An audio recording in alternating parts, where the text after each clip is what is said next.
Okay. దేవుని అతి పరిశుద్ధ నామమునకు ఇప్పుడును యుగములకును ఘనత మహిమ ప్రభావము కలుగును గాక. మా ప్రియులు పాస్టర్ రతీష్ గారికి మరి పరిచర్యకు దేవుని కృపా సమృద్ధి నిత్యం కలుగాక.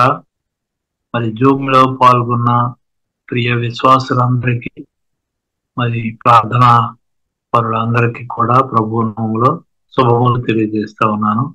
ప్రియులారా, మరి ఈ పరిచర్య చాలా భారంతో కూడుకుంది. అంత ఆషామాషిగా జరిగే పరిచర్య కాదు. అనేకమైన ఒడిదుడుకులు ఉంటాయి, అనేక రకములైన ఆర్థిక ఇబ్బందులు ఉంటాయి, అనేక రకములైనటువంటి సమస్యలు ఉంటాయి. పాస్టర్ గారు ఎంతో భారముతో ప్రార్థన పూర్వకముగా ఈ పరిచర్యను ముందుకు తీసుకుని వెళ్తున్నారు. కాబట్టి ప్రతి ఒక్కరము కూడా మనం ప్రార్థనా పూర్వకంగా సిద్ధపడుతూ దీనిలో జాయిన్ అవుతూ ఉండాలి. ప్రార్థనా పూర్వకంగా మన సహాయము సహకారం కూడా అందించాలి. అంతేకాకుండా అనేకులకు వెలుగుగా, అనేకులకు రక్షణ అందించే ఈ మార్గాల్ని మనం ఎంతగానో సపోర్ట్ చేస్తూ ఉండాలి. ఈ ఒక్కరి మీదో ఈ పరిచర్య సాగిపోయేది కాదు. ఇది దేవుని కార్యము. దేవుడు తన కార్యాన్ని జరిగించుకుంటున్నాడు. అద్భుత రీతిగా దేవుడు మార్గాలు తెరుస్తాడని నేను నమ్ముతా ఉన్నాను. దేవుని పరిచర్య అది నిత్యము కొనసాగవలసిందే. ఏ పరిస్థితిలోనైనా దేవుని పరిచర్య సాగవలసిందే. ఇరుకైనా, ఇబ్బంది అయినా, కరువైనా, కష్టమైన, నష్టమైన, ఏదైనా దేవుని పరిచర్య సాగుద్ది. అలాంటి కృప దేవుడు మన పాస్టర్ గారికి అనుగ్రహించును గాక. మరి ప్రత్యేకంగా ఈ దినాన్ని మనం కొంచెం వాక్య భాగాన్ని కొంచెం లోతుగా ఆలోచన చేయాలని నేను ఆశపడి వచ్చాను. ఒకసారి మనం దానియేలు గ్రంథం మొదటి అధ్యాయం తీద్దాము. దానియేలు గ్రంథం మొదటి అధ్యాయం తీయండి. తీసి 1-2 వచనాలు చదవండి. 1-2.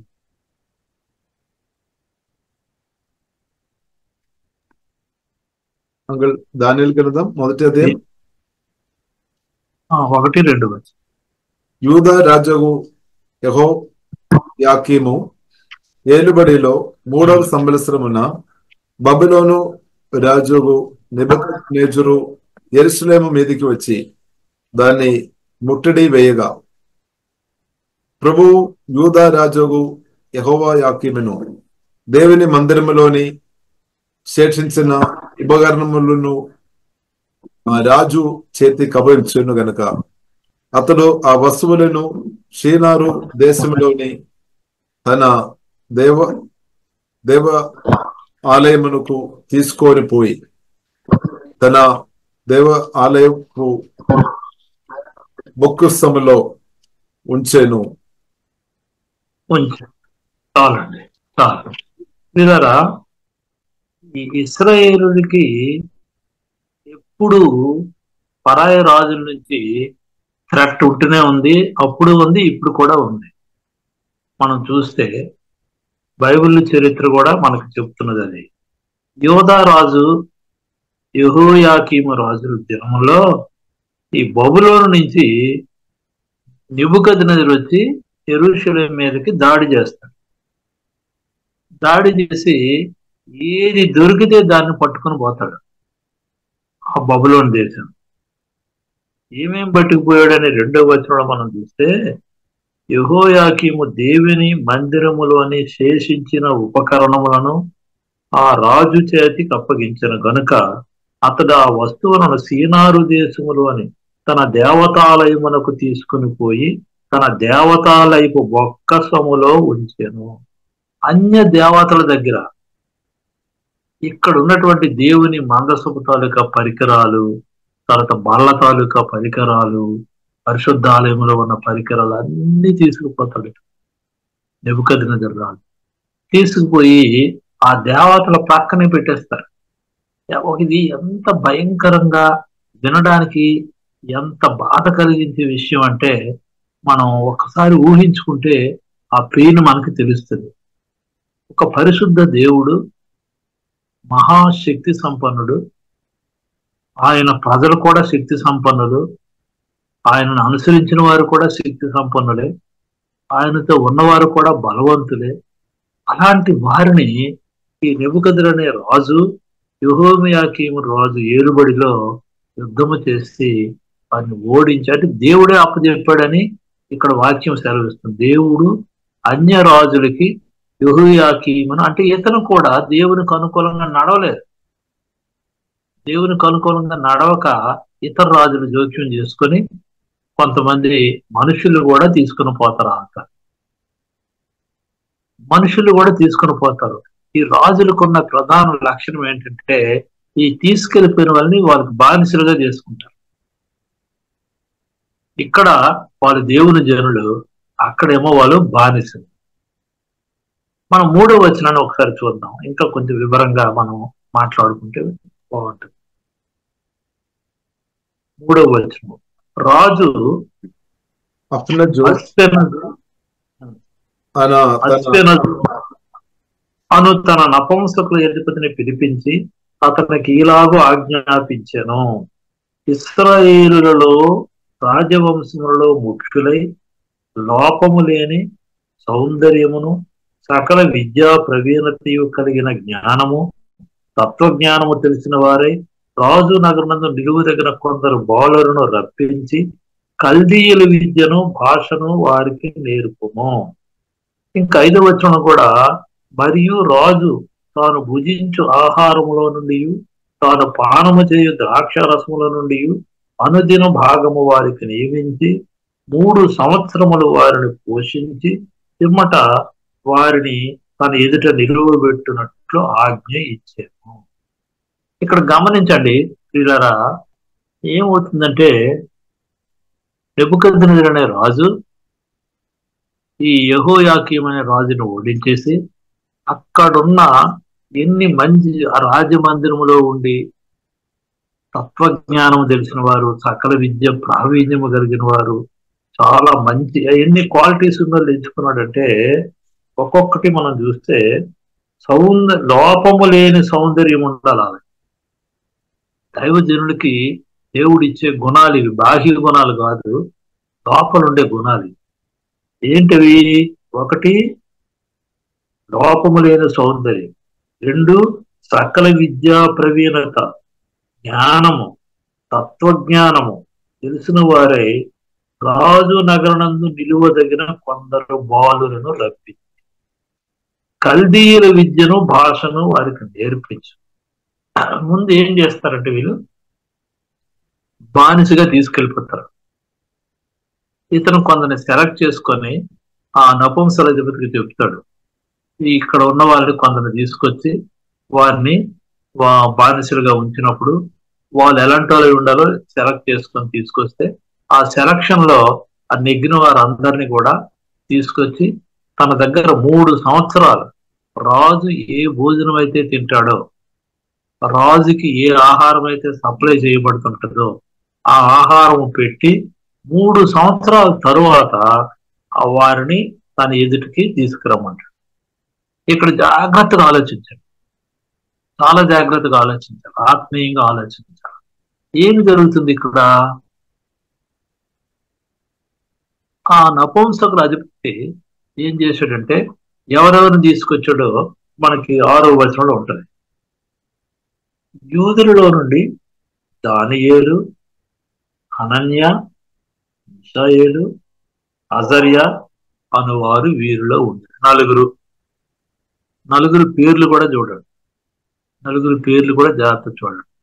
వారు యూదులు, తర్వాత దేవుని ప్రజలు, దేవుని యందు భయభక్తులు కలిగిన వారు, దేవుని సముఖములో దేవుని చేత ప్రియుడవు అని పిలిపించుకోదగినంత అర్హత ఉన్నవాడు, తత్వజ్ఞానము తెలిసిన వారు, దేవుని జ్ఞానముతో నడిపింపబడుతున్నవారు, రాజులకి కూడా ఆలోచన చెప్పగలిగిన వాళ్ళు, దేవుని ప్రజలకి అంత జ్ఞానం దేవుడి.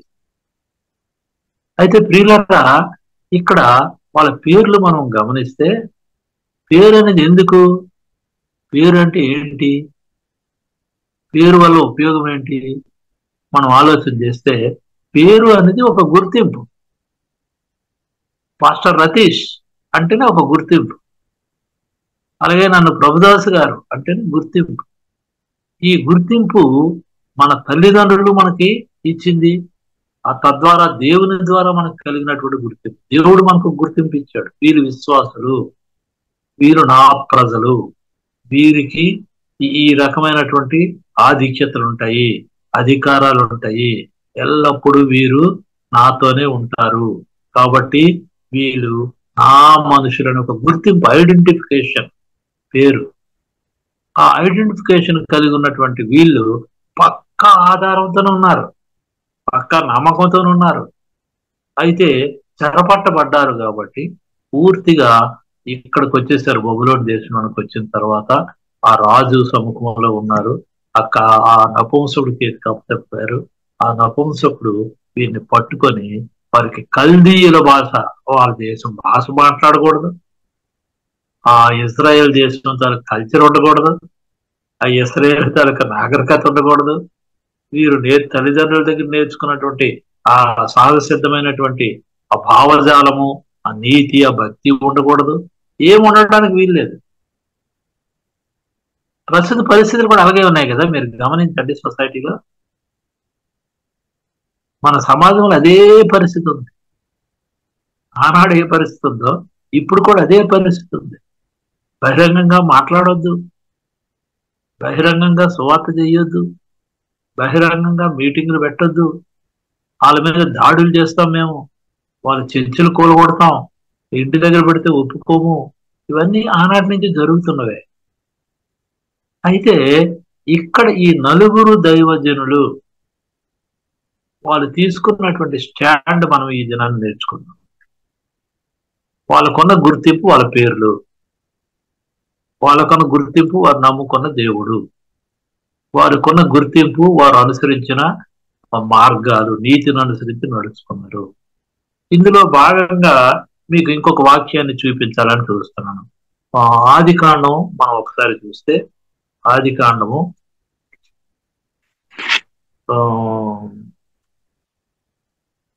6వ అధ్యాయం చూడండి. ఆదికాండం 6వ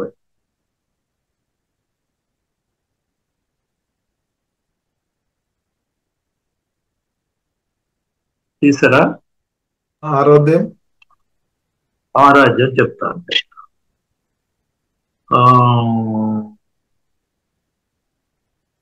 సృజించడం అయిపోయింది. ఆ దినాలలో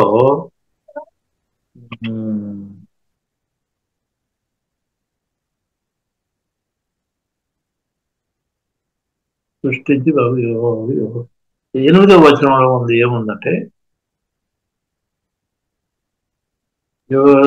తన సంతాపము నుండి ఉన్నాడు. అయితే నోవహు యెహోవా దృష్టి యందు కృప పొందినవాడాయను. 9వ వచనం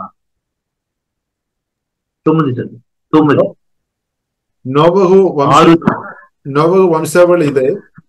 నోవహు నీతిపరుడును తన తరములో నిందా రహితుడనై ఉండేను. నోవహు దేవునితో కూడా నడిచిన వాడు. ఇక్కడ ఆగండి. ఇక్కడ సొసైటీ పూర్తిగా చెడిపోయింది. చాలా వ్యభిచారం జరుగుతుంది, చాలా అన్యాయం జరుగుతుంది, చాలా అక్రమం జరుగుతుంది. ఒక్కడు కూడా పద్ధతిగా లేడు. దేవుడు సంతాపం చెందుతాడు, కానీ ఒక్కడున్నాడు అక్కడ. చూడు, ఒక్కడున్నాడు. ఎలాంటి వాడు ఉన్నాడు? ఒక్కడు ఎలాంటి వాడు? అతను 9వ వచనంలో చూస్తే, ఒకటి నీతిమంతుడు. ఎవరు నీతిమంతుడు? అబ్రహాము దేవుణ్ణి నమ్మెను, అది అతనికి నీతిగా ఎంచబడెను. కాబట్టి దేవుడిని నమ్మిన వాళ్ళందరూ నీతిమంతులే. ఇక్కడ ఈ జూమ్ మీటింగ్ లో ఉన్న వాళ్ళందరూ కూడా నీతిమంతులే. క్రీస్తు రక్తం చేత కొనబడిన వారమే, నీతిమంతులంగా ఉన్నాము. కానీ లోకంలో ఉన్నవారు, మన ఇరుగువారు, మన పొరుగువారు, మన ముందున్నవారు, మన వెనకున్నవారు, మన వీధి, మన కార్పొరేషన్, లేదంటే మన సొసైటీ మొత్తం చెడిపోయి ఉంది. కానీ ఇక్కడ ఇతను నిలబెట్టుకున్నాడు. దాన్ని నిలబెట్టుకోవడం అనేటటువంటిది, మన గుర్తింపుని నిలబెట్టుకోవడం అనేది చాలా అవసరం. ఇవాళ నేను దాని గురించే దేవుడు నాతో మాట్లాడమని చెప్తాను. మన గుర్తింపును మనం కాపాడుకోవాల్సిన బాధ్యత. గుర్తింపు దేవుడు ఇచ్చాడు. నువ్వు నీతిమంతుడివి, నువ్వు అన్యుడువు కాదు, నువ్వు నీతిమంతుడివి. కాబట్టి ఒకటి నీతిమంతుడు, రెండు ఆ తరములో నిందారహితుడు. అతని మీద ఎవరు నిందేయడానికి లేదు, ఈయన కూడా ఎవరి మీద నిందేయడు. వాళ్ళంటి వాళ్ళు వీళ్ళంటారు, ఇతను అంటారు, వాళ్ళు కూడా ఇతన్ని అలాగా అనిపించుకోరు. అంటే నింద లేనివాడు, నిందారహితుడు అంటే నింద లేనివాడు, అంటే ఏది అతని మీద మోపడానికి వీలు లేనటువంటి ప్రవర్తన. What a wonderful character. అది దేవునికి ఎంత ఇష్టమైన క్యారెక్టర్ చూడండి. అంతటి మంచి గుణం ఉన్నవాడు, ఇంకా దేవునితో నడిచిన వాడు. మరి మనకి ఈ క్వాలిటీస్ గాని ఉంటే లోకంలో ఉన్న వారితో మనకి ఏమీ సంబంధం ఉండదు. ఈ మూడు క్వాలిటీలు ఎప్పుడైనా ఆలోచించారా? సరే, ఇది అంత చెడిపోయిన వ్యవస్థలో కూడా దేవుడు ఇతను చూసి గుర్తించి పిలుస్తాడు. నోవహు, నువ్వు వీళ్ళలో ఉండడానికి నువ్వు ఉండలేవు వీళ్ళ మధ్యనే, కాబట్టి నేను వేరు చేసేస్తున్నాను. ఈ తక్కిన అందరినీ తుడిచిపెట్టేస్తాను, నిన్నును నీ కుటుంబాన్ని నేను కాపాడుతాను.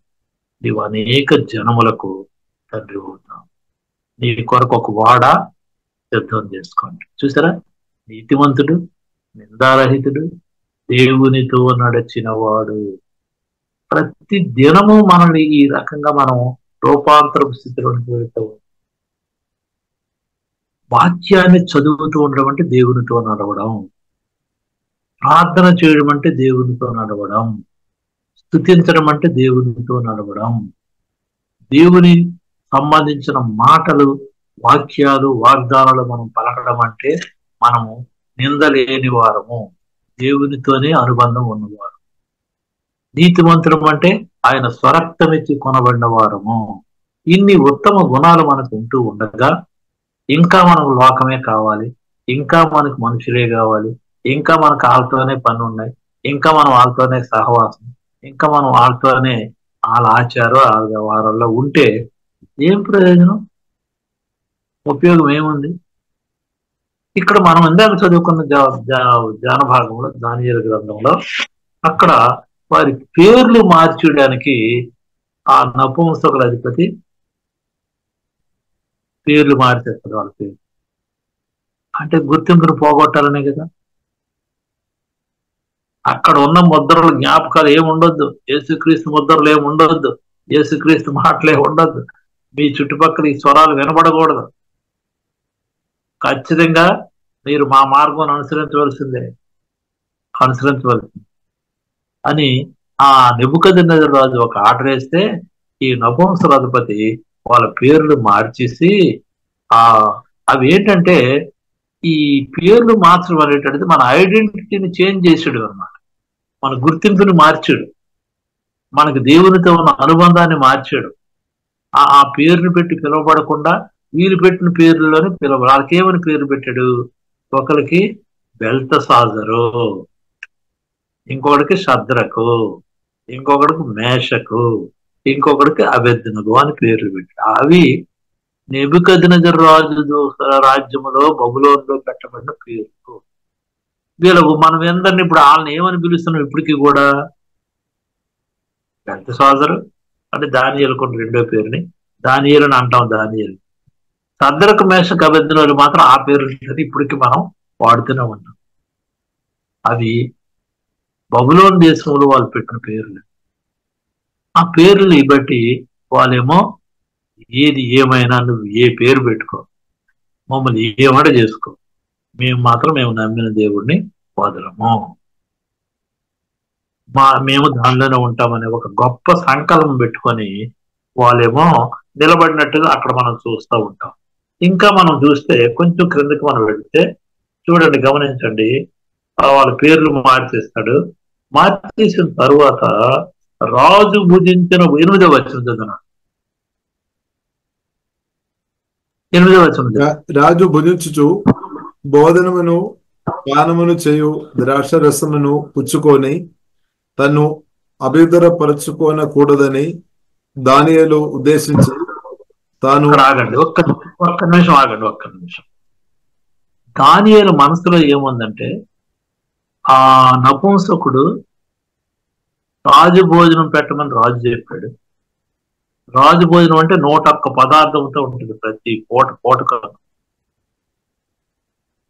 ఆ రాజు భోజనం అంటే చాలా కాస్ట్లీ డిషెస్ అవి, ఫుల్ అన్ని రకాలైనటువంటి ఆహార పదార్థాలు ఉంటాయి. ఆ ఆహార పదార్థాలు తినాలని రాజు ఆజ్ఞాపించాడు. కానీ దానియేలు ఏమనుకుంటుండంటే, దాన్ని నీచమైన దానిగా, తుచ్చమైనది. ఎవడైనా రాజభోజనం వద్దని మనకు డిన్నర్ పిలిస్తే మనం వద్దంటామా? ఎక్కడికైనా ఆయన రాజుతో కూర్చొని తిందువురా అంటే మనం వద్దంటామా? లేదు ఒక పెద్ద ఆయనతో కూర్చొని చీఫ్ మినిస్టర్ అంటూ వద్దంటామా మనం? కానీ దానియేలు ఏమంటుండో చూడండి, తన్ను తాను అపవిత్రపరచుకోనకూడదని దానియేలు ఉద్దేశించి ఏమనుకుంటుండే, రాజు భుజించే భోజనము గాని పానము చేయు ద్రాక్షారసము గాని పుచ్చుకొని తన్ను అపవిత్రపరచకూడదని దానియేలు ఉద్దేశించి తాను అపవిత్రుడు కాకుండానట్లు వాటిని పుచ్చుకొనకుండా సెలవిమ్మని నపుంసకుల అధిపతిని వేడుకొనెను. ఒక చిన్న రిక్వెస్ట్ చేశాడు అతను. అయ్యా నువ్వు 3 సంవత్సరాలు రాజు భోజనం మాకు మేపుతాను అంటున్నావు, పోనీ కల్దీలు భాష నేర్పిస్తానన్నావు, ఓకే, కానీ రాజు భోజనం అయితే మేము తినలేము, తింటే మేము అపవిత్రం అయిపోతాం. అంటే ప్యూరిటీ లేకుండా అయిపోతాం, నో ప్యూరిటీ. మాకొక నియమం ఉంది, మాకొక పద్ధతి ఉంది, మాకొక విధానం ఉంది. కాబట్టి రాజు భోజనం తినకుండా నాకు కొంచెం అనుమతి ఇయ్యు, సెలవు ఇయ్యండి అంటే, ఎప్పుడు కూడా దేవుని ఉద్దేశం ప్రకారంగా మనం నడిస్తే, చాలా ఇంపార్టెంట్, నోట్ చేసుకోండి, దేవుని ఉద్దేశం ప్రకారంగా మనం నడిస్తే దేవుని ప్రొటెక్షన్ మనకి కాపుదల ఉంటుంది. దేవుని ప్రొటెక్షన్ మనకు ఖచ్చితంగా ఉంటుంది. ఇక్కడ ఆ నపుంసకుల అధిపతికి దేవుడు మంచి మనసు అనుగ్రహించి దానియేలు పట్ల కనికరము చూపించాడని ఆ క్రింద వచనంలో చూడండి. ఆ 9వ వచనంలో ఏముందంటే, కృపా కటాక్షమునంద అనుగ్రహించాడు. ఉందా? చూడండి, ఉందా? ఆ నపుంసకుల అధిపతికి ఏం పుట్టించాడు దేవుడు? చూడండి 9వ వచనంలో, దేవుడు నపుంసకుల అధిపతి దృష్టికి దానియేలునకు కృపా కటాక్షము నొంద అనుగ్రహించాడు. అంటే గాడ్స్ ఫేవర్, అది దేవుని ఫేవర్. మన పక్షంగా దేవుడు ఉన్నాడు అనడానికి అది రుజువు.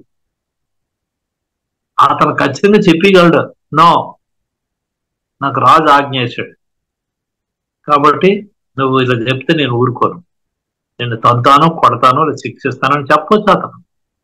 కానీ ఏం పుట్టించాడు దేవుడు ఇతనికి? ఆ నపుంసకుల అధిపతికి కృపా కటాక్షమును పొందే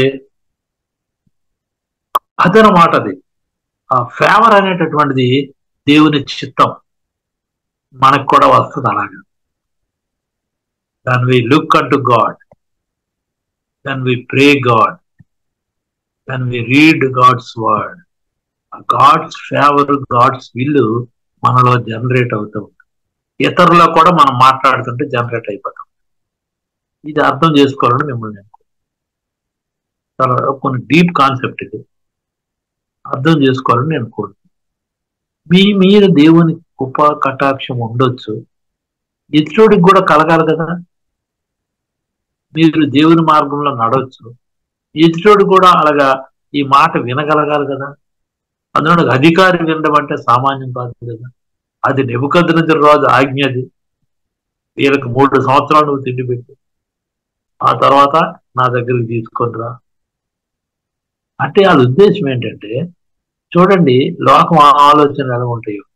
రాజు భోజనం తింటే తత్వం వస్తుంది, జ్ఞానం వస్తుంది, వివేకం వస్తుంది, బలం వస్తుంది, ఆరోగ్యం వస్తుంది, తర్వాత ఏ దానికైనా సరే వీళ్ళు సమర్థులు, సామర్థ్యం వస్తుంది అని అనుకుంటుంటారు వాళ్ళు. అలాగ అనుకొని వీళ్ళు రెడీ చేస్తున్నారు వాళ్ళు, వీళ్ళు నలుగురిని. కానీ దానియేలు అంటాడు, ఓరి వెర్రి వాళ్ళరా, దాని వల్ల రాదు అది, అవి తింటే మేము అలాగ ఉండము. అవి ఎవరికి కావాలి? మాకు అక్క నీ డిన్నర్ వద్దు, నీ రాజు భోజనం వద్దు, మాకు అది లేకుండా చెయ్యి నాయన. మాకు ఏమి ఇస్తావంటే ఈ శాకాహార భోజనం ఇప్పించి పెర్మిషన్ ఇచ్చాడు. 10వ వచనం చూడండి, 10లో. మీకు అన్నపానములను నియమించిన రాజువు నా యజమానునికి నేను భయపడుచున్నాను. చూడండి అక్కడ ఏమంటాడు ఆ నపుంసకులాధిపతి, నేను రాజుకు భయపడుతున్నాను. ఇతను చెప్పొచ్చు, అంత వివరణ ఇచ్చుకోక్కర్లేదు. నోరు మూసుకొని ఉండండి, మీరు అలాగ చెప్తే నేను విన్నాం అని ఆర్డర్ వేయగలడు. వేరేగా చెప్పక్కర్లేదు. మూసుకొని తినండి అని కూడా చెప్పొచ్చు. మూసుకొని తినండి లేకపోతే మీ పళ్ళు ఊడిపోతాయని కూడా చెప్పొచ్చు. అంత అధికారం రాజు ఇచ్చేసాడు. కానీ ఏమంటాడు అతను, అయ్యా నేను రాజుకి భయపడుతున్నా, రాజు నన్ను ఏం చేసేస్తాడు నాకు భయంగా ఉంది, కానీ నన్ను దేవుడు బలవంతం చేస్తున్నాడు వెనక నుంచి, నీ మీద కనికరం చూపింది. దేవుని కార్యాలు అవి. మనుషుల కార్యాలు ఎలాగుంటాయి, దేవుని కార్యాలు అలాగుంటాయి. ఈ రెండింటి తేడా గమనించండి. అయితే ఏం చేస్తాడు పాపం, ఇంకా అటు అన్నాడు ఇటు అన్నాడు, కాబట్టి రాజును పక్కన పెట్టేశాడు ఇతను. రాజుకి మరి చెప్పకుండా రాజాజ్ఞను ధిక్కరించేసి ఆ నపుంసకుల అధిపతి వీళ్ళకి ఏం చేస్తారంటే 11వ వచనంలో దానియేలు ఒక చిన్న సులువు చెప్తాడు. 11వ వచనంలో ఏమంటే, అయ్యా ఒక 10 దినములు మాకు నువ్వు శాఖ ధాన్యాలు ఇచ్చి రాజభోజనమును తిన్నవారితో మమ్మల్ని పోల్చి చూడు అని అంటాడు. మాకు ఒక 10 రోజులు శాకాహారం పెట్టు, రాజు భోజనం తిన్న వాళ్ళకి ఒక 10 రోజులు పెట్టు, వాళ్ళని మమ్మల్ని ఒక దగ్గర పెడితే వాళ్ళకి మాకు ఏమి తేడా ఉందో కనిపెట్టు అని చెప్తే ఆ మాట ఈ నపుంసకుల అధిపతికి ఇష్టంగా తోచింది. సరే పోయింది, ఏం పోయింది చూద్దామని చెప్పి అలాగే ఒప్పుకుంటాడు. ఒప్పుకుంటే ఇక్కడ రాజు ఉద్దేశం నెరవేరుతుందా? మరి రాజు ఏ ఉద్దేశంతో పెట్టాడు? వీళ్ళకి తత్వం రావాలి, జ్ఞానం రావాలి, తర్వాత అంటే ఈ సకల విద్యల ప్రావీణ్యత రావాలి. ఇవన్నీ జరగాలంటే ఆ భోజనం ఖచ్చితంగా తినవలసిందే. కానీ దానియేలు వాటిని గడ్డి పరకతో సమానంగా ఎంచుకున్నాడు. మమ్మల్ని మేము అపవిత్రపరుచుకోము, 10 రోజులు నువ్వు మాకు సెలవిస్తే మేము అవి తింటాము, మేము వారితోని మేము మాతోని వారు కలిసినప్పుడు నువ్వే న్యాయం తీర్చండి. గమనించండి లోక పరిస్థితి ఎలాగుంది, ఒక దైవజనుడి పరిస్థితి ఎలాగుందో చూడండి. లోక పరిస్థితిలో ఉన్నది ఏంటి, దైవజనుడిలో ఉండవలసింది. లోకము దేవుని వాక్యం ఏం చెప్తుందంటే మత్తయి సువార్త 6:23 మనుష్యుడు రొట్టె వలన మాత్రము కాదు గాని దేవుని నోట నుంచి వచ్చు ప్రతి మాట వలనను దీవించును అని. దానియేలు దాన్ని నమ్మి మనకి అతను వెంటనే ఆ మాట ఒప్పుకొని వారి తలంపులు అంగీకరించి ఖచ్చితంగా 12వ వచనం రాస్తాడు, నపుంసకుల అధిపతి వారి తలంపులను అంగీకరించెను అని రాయబడు. అలాగ 10 దినాలు గడిచాయి. మంచిదే. ఈ 10 దినాలు వీళ్ళు ఏం తిన్నారు? దానియేలు, సద్రకు, మేషకు, అబేద్నెగో శాఖము ధాన్యాలు, శాఖ దాటి కాయగూరలు భోజనాలు, ఆకుకూరలు భోజనాలే తిన్నారు. తక్కిన వాళ్ళ ఎంచబడిన వాళ్ళందరూ మంచి మహాబలిష్ఠులు, జ్ఞానవంతులు, పాండిత్యమున్న వాళ్ళందరూ ఏం తిన్నారు? రాజు భోజనం తిన్నారు. 10 రోజులు 10 రోజులు గడిచిపోయిన తర్వాత అతను ఏం చేశాడంటే రాజు దగ్గరికి తీసుకొని వస్తాడు. తీసుకొని వస్తే 12వ వచనంలో ఉంటుంది చాలా మంచి మాట ఉంది చూడండి.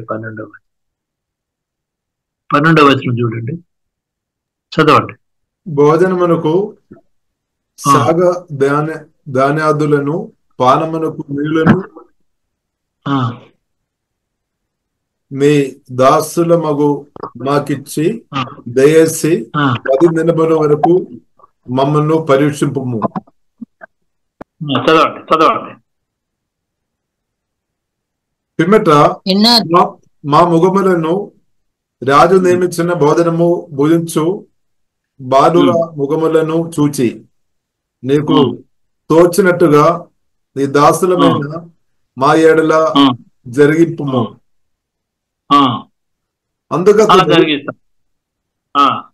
అందుకతడు ఈ విషయంలో వారి మాటకు సమ్మతించి 10 దినముల వరకు వారిని పరీక్షించాను.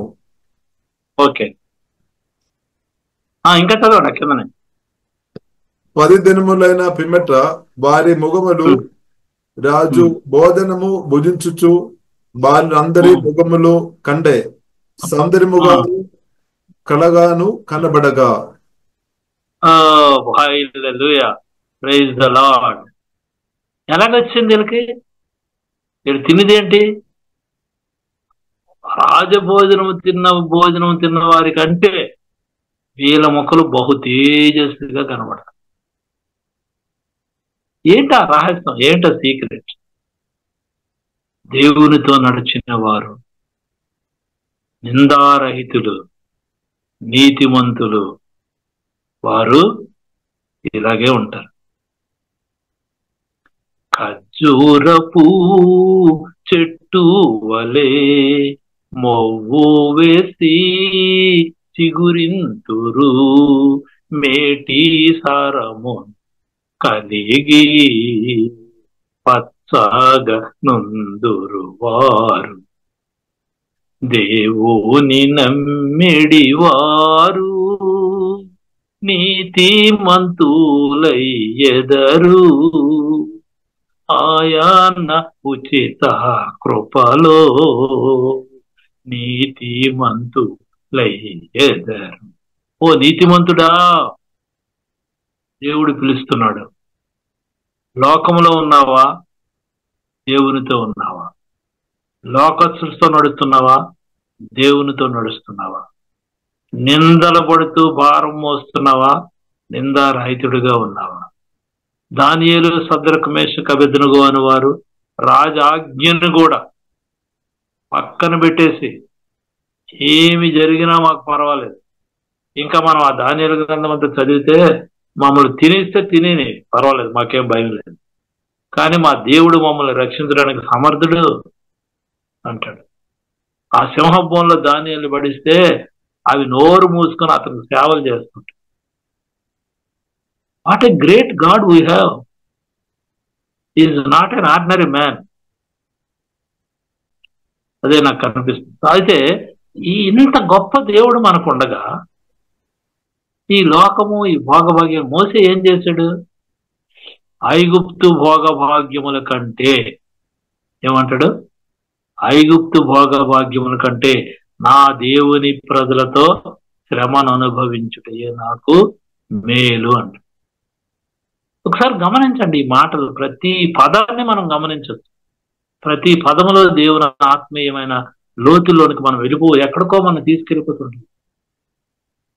మన జీవితాన్ని నడిపిస్తున్నాడు దేవుడు అయినప్పుడు, మనల్ని కాపాడుతున్నాడు. మనకు ఆ ఆకాశ పక్షుల్ని చూడండి, అవి విత్తవు, కోయవు, కొట్లలో కూర్చుకొనవు, కానీ మీ పరలోకపు తండ్రి వాటిని బహువైభవముగా పోషించుచున్నాడు. ఏం వెలుతుండదు, ఏమి కొరత ఉండదు, ఏం వెలుతుండదు. నా శత్రువులు ఎదురు నీవు, దావీదు మహారాజు అంటాడు, నా శత్రువులు ఎదురు నీవు నాకు భోజనము సిద్ధపరచదువు, నూనెతో నా తలాంటి ఉన్నావు, నా గిన్నె నిండి పొల్లుచున్నది, నేను బ్రతుకు దినములన్నీ కృప క్షేమములే నా వెంట వచ్చును. అన్యునికి లేని భరోసా, దేవుని ఎరగని వారికి లేని భరోసా మనకి దేవుడు ఇచ్చాడు. దీన్ని మనం చేతపట్టుకోవాలండి. దేవుడు పిలిచిన పిలుపు అది నమ్మకమైనటువంటి పిలుపు. ఆ దేవుని పిలుపులో అన్యాయం ఉండదు, దేవుని పిలుపులో అక్రమం ఉండదు, దేవుని పిలుపులో మోసం ఉండదు, దేవుని పిలుపులో ప్రేమే ఉంటది, దేవుని పిలుపులో కృప, కనికరం, వాత్సల్యం ఉంటది. దేవుని పిలుపులో ఒక్క మాటలో చెప్పాలంటే సర్వ సమృద్ధి ఉంటది. సర్వ సమృద్ధి ఉంటది. వీళ్ళు తిన్న ఆహారము పరలోకం నుంచి వచ్చింది. వాళ్ళు తిన్న ఆహారము ఈ లోక మనుషులు వేగపెట్టినటువంటి ఆహారం. అది రాజభోజనమైనా, బంగారమైనా, వెండైనా అది గడ్డితో సమానంగా దేవుడు మార్చగలడు. పరలోకపు మన్నాను దేవుడు ఇచ్చాడు. వీళ్ళ ముఖములు తేజస్సుతో వెలిగిపోతూ ఉన్నాయి. ఓ నా ప్రియ సోదరుడా, నా ప్రియ సోదరి, ఈ దినాన్ని నీవు విశ్వాసపు లోతుల్లో నీవు ఉన్నావు. దేవుని సన్నిధి నడవాలని ఆశపడుతున్నావు. దేవుని సన్నిధి నీకు తోడుగా ఉందని నమ్ముతున్నావు. కానీ లోకము చుట్టూ కూడా ఈ ప్రవాహంలో మనం ఉన్నాము. ప్రవాహంతోనే కొట్టుకొని పోకుండా, అక్కడ ఆ అక్రమంలోనే మనం ఉండిపోకుండా, మన దేవుడు వేరుగా పిలిచాడు. ప్రత్యేకించబడిన జనాంగం, మీరు ఏర్పరచబడిన రాజులను, యాజక వంశమును, ఏర్పరచబడిన దేవుని సొత్తై ఉన్నారు. మనం ఎవరమై ఉన్నాము? ఏర్పరచబడిన దేవుని సొత్తై ఉన్నాము. దేవుని సొత్తు. You are the property of the God. You are the property of the God, no doubt about that. కాబట్టి ఇవన్నీ సొంతం చేసుకున్నప్పుడు ఎంత చింత లేని నిద్ర పట్టారు, బెంగ బెదురు లేని నిద్ర పట్టదు. హాయిగా ఉంటుంది. ఆకలి తెలియదు, రుచి తెలియదు, ఆకలి తెలియదు, ఏం ఉండదు. ఇంకా దేవుడే చూసుకున్నాడు. యెహోవా ఈరే. ఇంకా అది కూడా చెప్పాలంటే సమయం లేదు. అక్కడ తిండి లేని పరిస్థితుల్లో హాగరు అరణ్యంలోనికి తన యజమానులతో తరిమించబడినప్పుడు అక్కడ వాళ్ళకి దేవుడు ఆ అరణ్యములో వారిని కాపాడినాడు, పిలిస్తే పలికాడు. అక్కడ ఆమె ఏమంటదంటే, అన్యురాలు ఆవిడ కూడా ఇక్కడ ఏమంటదంటే, యెహోవా ఈరే, దేవుడు చూచుకొనును. అన్యురాలు నమ్మిందండి ఆ స్వరాన్ని విని. ఇస్మాయిల్ మళ్ళీ తీసుకొచ్చి నీ యజమానిరాలి చేతి కింద అణిగిమణిగి ఉండు అంటది. అలాగే నోరు మూసుకొని వచ్చి యజమానిరాలి చేతి కింద అణిగిమణి ఉంటుంది. ఇస్మాయిల్ పెద్దోడైన వరకు కూడా. కాబట్టి దేవుడు చూసుకుంటాడు. నువ్వు ఎందుకు ఇంకా సందేహిస్తావు? ఎందుకు భయపడతావు? నీ ఐడెంటిటీని ఎందుకు పాడు చేసుకుంటావు? అది తుచ్చమైనటువంటి ఆహారం కోసం, తుచ్చమైనటువంటి అక్కర్లేనటువంటి మన తాత్కాలిక అవసరాలు తీర్చే వాటి కోసం సమయాన్ని వెచ్చించడం, మనసును మనసును చంపుకోవడం, నీతిని కాపాడుకుంటూ, నిందారహితంగా ఉంటూ, దేవునితో నడుస్తూ, దేవుని దీవెనలకు పాత్రలు అవ్వాలని దేవుని వాక్యం సెలవిస్తోంది. దీనిలో చాలా చాలా చాలా మర్మాలు ఉన్నాయి ప్రియులారా. చాలా మర్మాలు, లోతైన భావాలు మన జీవితానికి వెరీ రిలేటెడ్ గా చాలా దగ్గరగా ఉన్నాయి వాళ్ళ జీవితాలు.